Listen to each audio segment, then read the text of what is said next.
Hey, it's Ashley Nicole Kirkwood with the Ashley Nicole Show, where we talk about topics interesting to folks building billion-dollar brands, whether the world knows it yet or not. So I am the podcast host that you want to listen to if you are an entrepreneur, an expert, an industry leader, and you are seeking to build a big brand and you know it's going to impact the world, so you want to protect it. Let's get into it.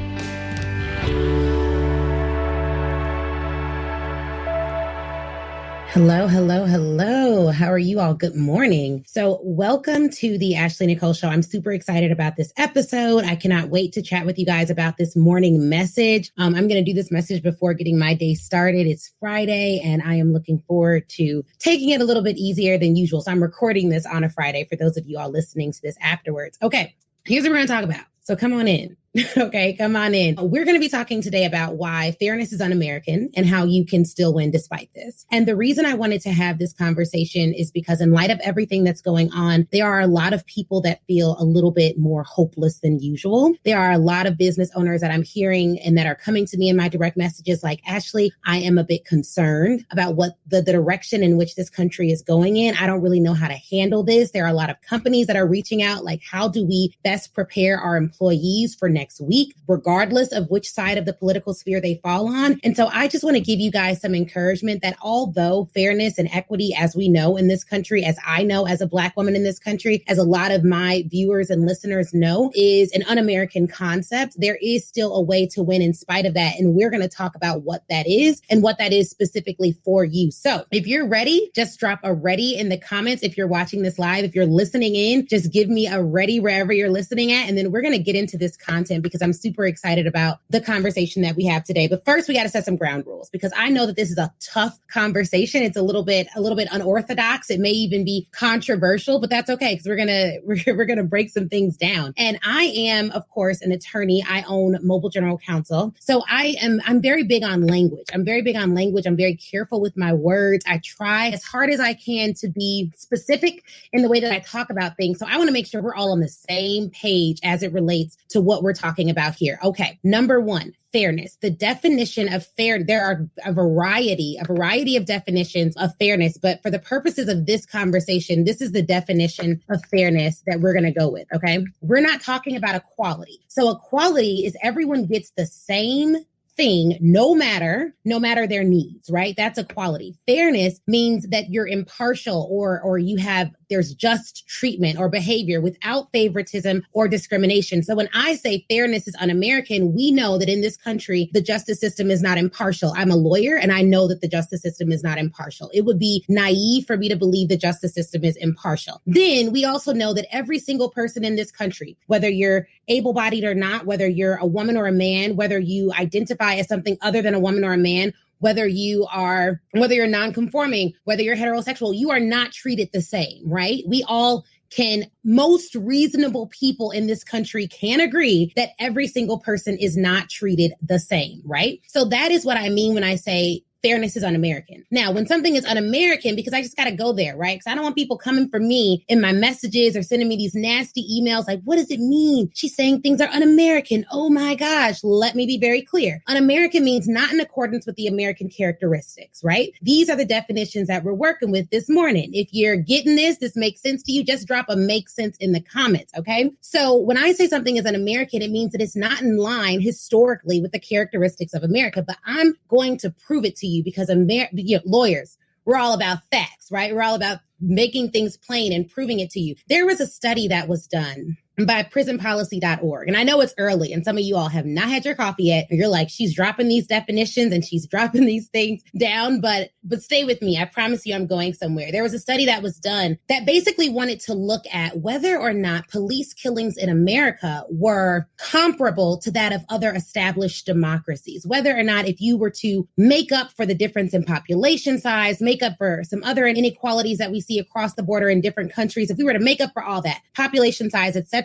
would police killings in U.S. still occur at such a higher rate, right? And what this study found was that when they looked at the number of police killed by, or the number of people killed by law enforcement per 10 million, in America, the data revealed that in the United States, that number looked like 33.5. In Canada, which was the second highest, it looked like 9.8. And the countries they compared were the US, Canada, Australia, the Netherlands, New Zealand, Germany, England, Wales, Japan, Iceland, and Norway. Norway had like 0. And they looked at specifically in terms of and I'm going to keep going with this. In terms of the police killings and the inequities that were taking place there, they were able to see that in the US, that number looked like 33.5. In Canada, it looked like 9.8. Okay, great. We changed mics. That's good. In Australia, that number looked like 8.5. So essentially in the US, there were over 1,000 police killings of citizens. In Canada, there were 36. The next highest was 21. Okay. So when we're talking about fairness and inequity and whether or not it's un-American and what I'm basing this on, those are some of the things that I'm thinking about in making that declaration. I know it's a bold declaration, but we're going to go with it anyways. And so when I'm thinking through, okay, this country is not fair, right? But I still have to exist within it. And that doesn't mean, and I'm not saying that this country is bad, that I want to leave. I'm not saying any of that. What we're saying is, how do we operate? How do I, as a leader in my field, how do I help people operate at their highest level in a system that has historically been unfair? How do we make that happen? And here on this show, because it's all about being helpful, it's all about solutions, we're going to talk through that. And one of the things that I want you all to understand conceptually is that in order to thrive in an unfair system, you have to lean into your unfair advantage. Okay. So I'm going to repeat that. In order to thrive in an unfair system, you have to lean into what your unique unfair advantage is. And I'm going to help you think through what that thing is on this morning, on this Good Friday morning. Okay. So when we're thinking through fairness, equity, inclusion, all of these things, this is where this comes from for me. So my background, when I worked prior to starting Mobile General Counsel, my own firm, I worked at several large firms, and my job was to represent companies against employees in employment discrimination cases, right? Now, some of you are like, oh my gosh, you represented the employer. I did. That's what I did. So in doing that, what I was doing was counseling employers on how they were able to navigate different discriminatory issues that came up when they already got to the lawsuit phase. So at the point that they're coming to my firm, at that time, they'd already been sued. There was already an issue, and or they already thought they were going to be sued, and or they needed to terminate an employee for unjust behavior, right? We'll just leave it at that. Now, as a former management side employment lawyer, I have seen all manner of wild things in the workplace. You cannot surprise me. So when I'm going into these companies and they're asking for, hey, I want a diversity workshop one time, I'm like, that's not going to work. What I recommend to companies and to people is not like, let's do this one-off diversity workshop. It'd be better for corporations to retain me to actually counsel long-term, do executive coaching for their employees to teach them how to navigate an unjust system, more so than me coming in for an hour and doing a workshop. Whether or not they want to make the financial investment that requires, which is steep, is a whole nother story. But that's going to be your best bet if you want to see real change in your workplace. Anyways, back to how we can thrive in this unfair system. When you think through all the different ways big companies, billion-dollar brands become billion-dollar brands, typically it started with an unfair advantage or an unrecognized unfair advantage. Hey, attorney Ashley Kirkwood here, and I just wanted to give you a quick plug for your business. If you are a business owner or a brand builder, you have a brand and you've never spoken with an attorney about your brand, or you do not have consistent legal counsel now, I want you to head on over to mobilegeneralcounsel.com and book a legal audit or a consultation with my firm, Mobile General Counsel. We handle federal trademark law nationwide, and I'm barred in Illinois to handle additional matters. So if you are someone who is interested in bulletproofing your brand, protecting your brand, ensuring that your brand is guarded, then you need to go on over to mobilegeneralcounsel.com, click on legal services, and book your legal audit or legal consultation today. You can also call the firm at 312-880-8518 if you have any problems booking online. So I'm super excited to talk to you guys. Let's get back into this episode.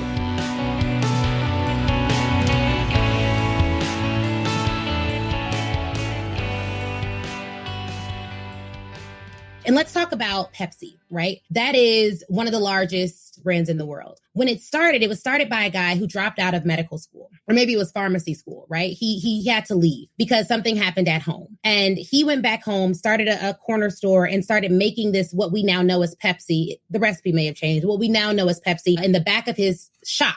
He was just making it, right? And what he believed was that it actually had some type of healing properties because of the materials that he was used. It was supposed to help with indigestion based on the things that he was mixing it with. What's so interesting to me just about that piece of the story, when I was reading it, what was interesting was he dropped out of school, but based on his background, he was able to make up a concoction that became what we now know as Pepsi. Now, because of the war, I think it was World War I, because of what happened, the company that inevitably became what we now know as Pepsi fell on hard financial times when it was owned by an individual owner. So in 1923, I believe it was, he sold that company and he sold it for $30,000. That's it. $30,000. Now that's in 1923. So I was curious because obviously I'm curious. And the lawyer in me was like, well, I have to do more research on this. What does $30,000 equate to today in 2020? Every inflation calculator that I looked up said that it equates to about $450,000 today. Well, then I'm like, okay, that may have seemed like a lot of money back then, but what does that mean in terms of, what like, what is it worth now, right? What is Pepsi worth now? And so now when you look at the valuation of that company, we're talking about billions of dollars. We're talking just US valuations. We're talking about we're talking about billions of dollars of revenue that they're doing each and every year. So then I start thinking, well, man, I bet he couldn't even foresee how amazing that brand would have been in 1923 after the war, after he's dealing with all of the challenges, after he's dealing with economic challenges, mental challenges, like so many people are dealing with now. So I want to talk to for a moment the people who are dealing with challenges in 2020. Who isn't that, right? Like who isn't dealing with some level of challenge in 2020? Here's what I want to say to you. It is going to seem like when you're in the thick of it, there are things that you cannot overcome that are insurmountable to you because they seem so big, because the world is so wild, because everything is going so crazy. It seems like I'm totally out of control. And when your mind goes into this place of feeling out of control, not knowing what to do, not knowing how to overcome it, it is impossible for you to make good, rational, reasonable decisions without controlling your thoughts.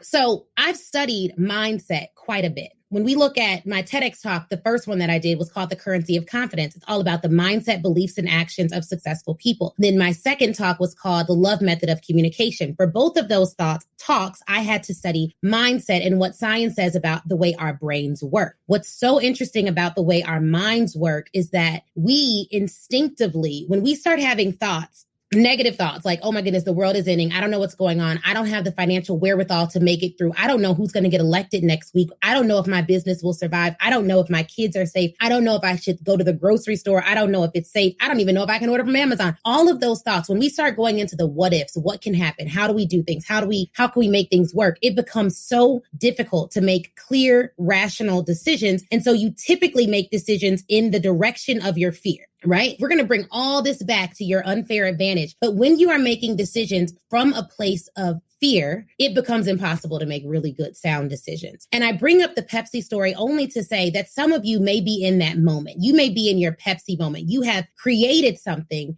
out of a need in this moment. You've created this business out of the fact that you have a solution to problems that are out there in the marketplace. Or you're creating a brand because there is a need for people to see you and for you to be visible for whatever reason in your particular industry. But in this moment in 2020, right? In the year of our Lord 2020, if you're not very, very, very, very, very careful about the thoughts that you allow to permeate and flood your mind, you're going to make a decision that could impair your ability to have impact in the future. And because the entire point of this particular podcast, this particular video series is all about how do we build billion-dollar brands, whether the world knows it or not, and billion-dollar, taking away the fact of the financial, like whatever money is in your bank account, whatever money you're making from your brand right now, a billion-dollar brand is a brand that could impact billions of people. It could be a brand that has the propensity to impact billions of people, maybe not even now, but maybe not even in your lifetime, but in the lifetime of others. So don't get caught up on the figures. Don't get caught up on the number. Get caught up in the vision. And your vision has to extend far past a moment. Okay. It has to extend far past a moment. Yeah. So someone says Pepsi moment. Yeah. So you may be 2020 could very well be your Pepsi moment. It could be the moment where you're like, I'm about to let all this go for way less than it's worth because I can't see past my current circumstance and I have not asked for help from people who can. Because in moments when your vision is weak, in moments when you can't see past your vision, you're going to need to have other people in your corner, other counselors, right? You're going to need other counsel that can see past your vision, your temporary moment of doubt. Right? That is why your circle is so important. Your friendships are so important. Coaching is so important. Adequate counsel is so important. Who you hire to do anything for your business, whether it be a lawyer, whether it be a consultant, is so critical to your company because every single person that touches your company isn't just touching a thing, they're touching a vision. And if you start to look at it like that, then you're going to be even more cautious about who you allow to touch your vision. Company feels sterile, right? It feels very like, I could hire a lawyer. It doesn't matter if the lawyer is good or not. I don't care if I believe in their vision. I don't care if they have experience, whatever. I just need to get this done. No. You want to look at your business, and this is how big brands grow. They never buy. This is just as an aside. One of the firms that I worked at did a lot of deals that they always, we're doing deals all the time. There was a lot of transactions going on, a lot of transactional lawyers. When you look at these companies' valuations, the reason the valuation is so much higher than the actual revenue the company is making, and this is just, I'm just teaching you guys the behind the scenes of how these deals are made. The reason why the valuation is so much higher is because oftentimes they're not only looking at the numbers, they're looking at the vision of the company. They're looking at the visionary. They're looking at the leader. A lot of venture capitalists that I have spoken to said that they invest in the person leading the company, even more so than they're investing in the technology or the assets behind the company. And in their experience, it's a better bet to invest in people than it is to just invest in the revenue number, which could potentially change. So you want to think through, is every single person who I'm allowing to do any type of business with my company, are they qualified not just to do the work, not just to touch the company, not just to do the training that I'm hiring for? Are they qualified to touch the vision of this organization? Because that is exactly what they're doing. And it's important to take every single piece of your company as serious as possible because you're building a brand that could impact billions, millions, trillions of people, whether in your lifetime or the next. And personally, we talked the other day about how I work with people who are building brands that last. So I don't work with people who have here today, gone tomorrow businesses or brands who don't have vision. We really work to qualify our clients to ensure we're working with people who have visions for their organization. So let's circle it back to your unfair advantage, because I know there are some people watching this or listening to this right now who are like, well, how do I identify my unfair advantage? How can I start to position my unfair advantage in a way that can get me through this? Okay, so I'm seeing the comments come through. Thank you guys so much. Yes. How? When everything's going wrong around me, how? One of the things we discussed in the last episode, and if you missed that, you can find it on my pages. One of the things that we discussed is this: your mind, your mindset, your thoughts have to be divorced from your bank account. Your mindset, your thoughts have to be divorced from your bank account. What do I mean by that? When you are building a big brand, when you are building a big vision, I can't make decisions now that are solely tied to the money that's in the bank today. I can't plan now only for the money that I have in the bank today. This is why large organizations, billion-dollar brands are projecting. They have projections. They're planning 10 years ahead. They're not planning on a quarter-by-quarter basis. They may add some things in, but there is still a plan in place for the next decade of the organization, the next 5 years of the organizations. Those conversations are being had. And so sometimes we reduce our visions to only planning a year ahead. We reduce our visions to only planning next month. We reduce our visions to a very small social media calendar, or we reduce our visions to these very short periods of time. But the fact is, we need to be planning ahead, way ahead. 5 years ahead. You need a 1-year plan. You need a 3-year plan. You need a 5-year plan. You need a decade plan. When do you want to sell this business? And why do you need all of that? Because once you write out that this company is even going to be around for the next 5, 10, or 15 years, then you start operating on a different level. You immediately start operating on a different level. When you have a 5-year plan, because let me tell you how I know it's true. When we first sat down last year to do our annual plan, that alone helped our revenue increase 200% in a pandemic. And I know, and the studies show this, when you write out a vision, you actually have, I don't know if it's 50% more of a chance. I don't even want to give you all a wrong number, but you have a far higher probability of actually completing and doing the thing that you set out to do. So I know for a fact that writing it out, just that exercise, and then holding yourself accountable to that really does help. But more importantly, you want to tell yourself, you want to prove it to yourself that you have enough stick-to-itness to make a vision come to life long term. So that is going to be something that you really, really want to do. Yes, they have to be qualified to touch the vision. So how do you identify your unfair advantage? Number one, your unfair advantage is not tied to your gender. It's not tied to your race. It's not tied, or it might be. Let me restate that. You are not disqualified from having an unfair advantage just because you weren't born a white heterosexual male. You aren't disqualified from it. And in fact, your unfair advantage may lie in the very thing that society has criticized you for your entire life. Hey guys, Ashley Kirkwood here. Super excited to give you this special invitation to join us at our holiday party. My firm, Mobile General Counsel, is hosting a holiday party and award ceremony where we will be recognizing outstanding entrepreneurs who have exemplified resilience in the year of 2020. Now, unless you've been under a rock, you know 2020 has been a challenging year for the world, not just our country, but the world. And so no matter where you're listening, no matter where you're at, this holiday party is 100% free, complimentary, and will allow us to celebrate surviving 2020 and hopefully thriving in 2020 and beyond, right? So come on out and celebrate with us. You can grab your complimentary ticket at ashleynicolekirkwood.com/holiday party. That's ashleynicolekirkwood.com/holiday party. And I hope to see you there.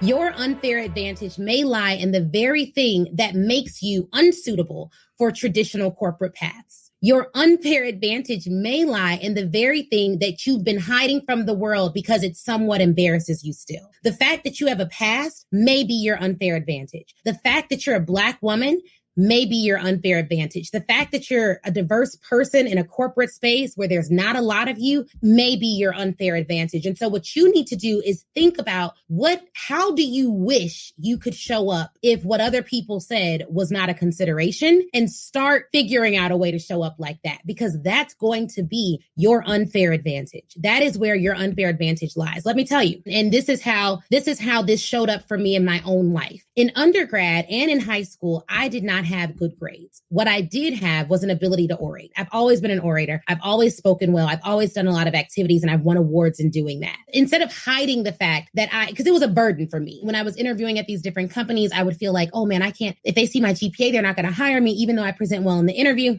What I started to do, because I had to get over it. In undergrad, didn't have good grades. Graduated with a 2.1 from the University of Illinois at Urbana-Champaign. And in fact, a really popular publicist was like, well, make sure you don't tell anyone that, because it'll just mean that they won't have confidence in your ability to be an exceptional lawyer or an exceptional speaker or an exceptional coach or an exceptional consultant. And I was like, I'm going to disregard that. What I did instead, I had a 2.1 in undergrad. I went to law school and I decided that I was going to get all A's. Literally, it started with a decision. After deciding I was going to get all A's, I did the work and the research to figure out how to get all A's. So it starts with a decision, then you'd go into the research. But until I made the decision, I couldn't go into the research. So I go into law school, I end up getting all A's. Some of you have heard this story before, maybe not. Then I wrote a book called The Law School Hustle. And that book, on the cover of the book, the way that I promoted the book, every time I pitched the book to colleges, I always said, this book is about how I went from a 2.1 GPA to graduating Northwestern Law, one of the top law schools in the country, with a 3.86 GPA by using study habits and tactics that I can teach any student. The unfair advantage in that was the fact that I had a 2.1 GPA. The very thing that embarrassed me to tell companies in interviews, the very thing that I thought would disqualify me from success,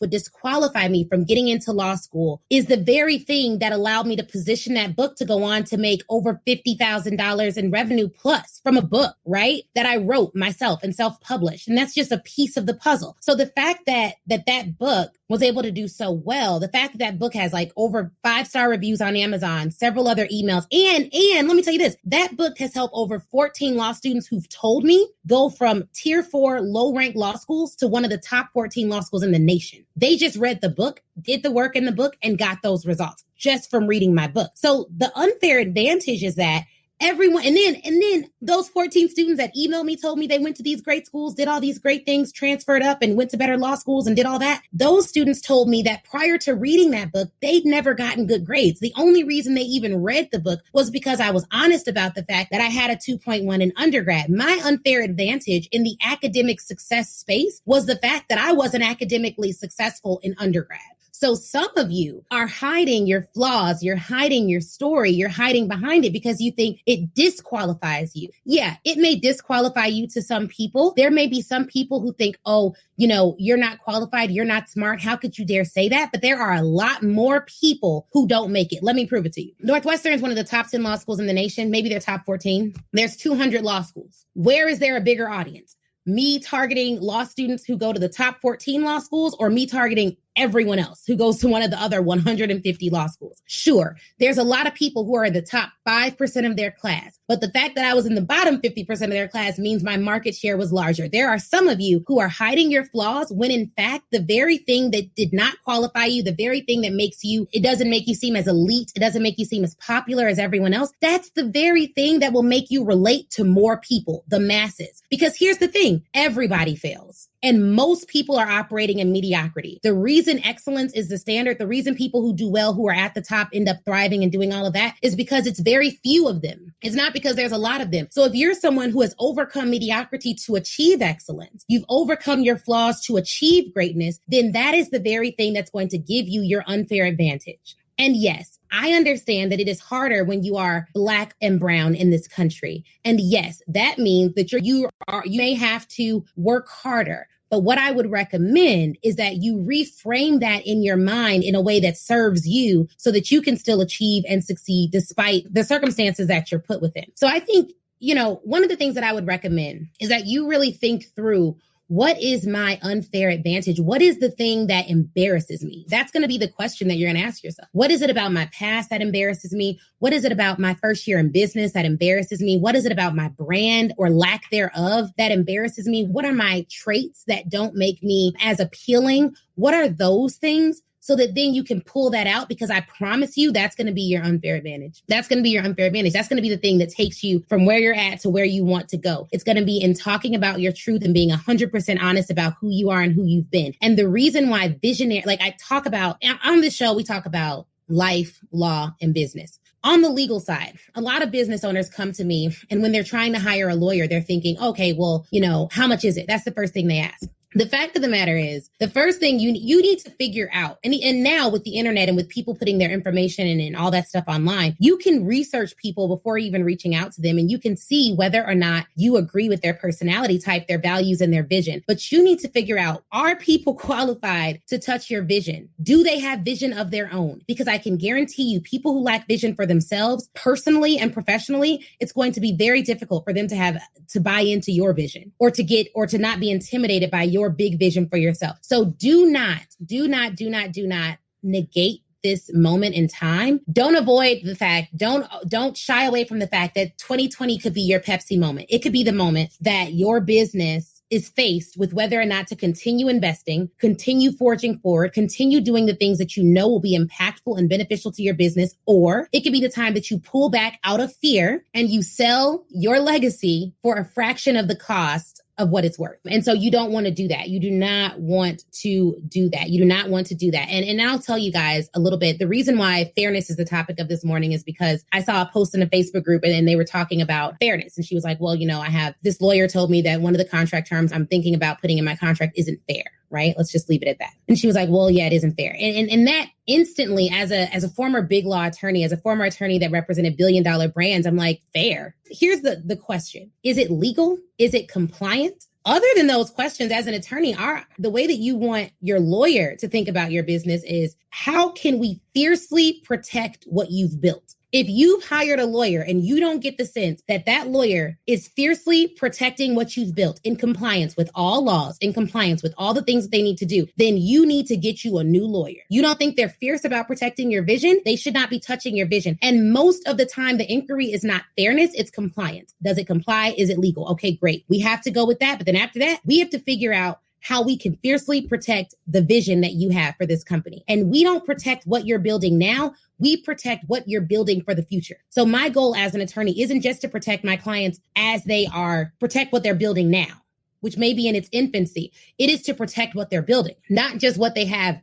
already in place. So you want to think through, and I say that only to say a lot of you, it's Q4, okay? Yeah, Q4. And a lot of us are trying to figure out, how are we going to spend into 2021? This is what I'm figuring out in my business. I met with my accountant. I'm figuring out, what am I investing in for 2021? What coaches am I going to hire? What employees are we going to hire? How are we investing our money? How are we moving things around? As you're making those determinations, and professional services is like professional development and things like that, coaching and all that, you can write that stuff off, necessary to your business. When you're thinking about how are you going to be, what should you be spending on to build in the future? Every single consideration has to be, is this person qualified to touch the vision? So I will leave you guys with that. That is the consideration. Is this person qualified to touch the vision? Because if not, then you got to let it go. You got to let it go, because it's your job to protect that vision and to hire people that are going to do the exact same. So hopefully this was helpful. If it was helpful, put helpful in the comments. I don't go live on LinkedIn as much. For those of you listening to this on a podcast form, I typically go live on my business Facebook page. So Ashley in Kirkwood, that Facebook page is where you can find me on Facebook, and then also Instagram at the Ashley Nicole Show. So if you all would like, you can definitely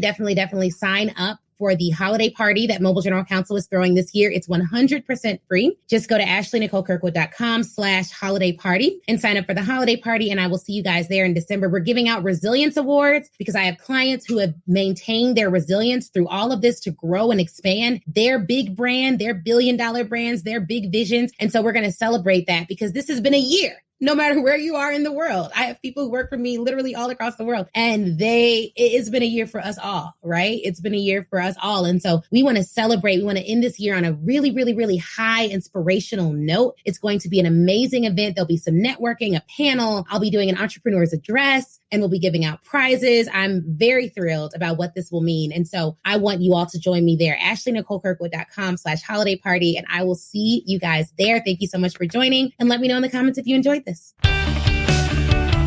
Thank you so very much for tuning in to the Ashley Nicole Show yet again. Do me a favor and give this podcast 5 stars on Apple Podcasts. Give us a rating. It helps us to continue to bring on excellent guests and information and ensure that we are giving you exactly what you want, exactly what you need. If you want to stay connected with me and join my mailing list, just go to ashleynicolekirkwood.com, click on the Connect with Us tab, and you will see all the links there to join my email list, grab some freebies, and some other cool stuff too. So hopefully you can do all of that, and I will see you guys next time.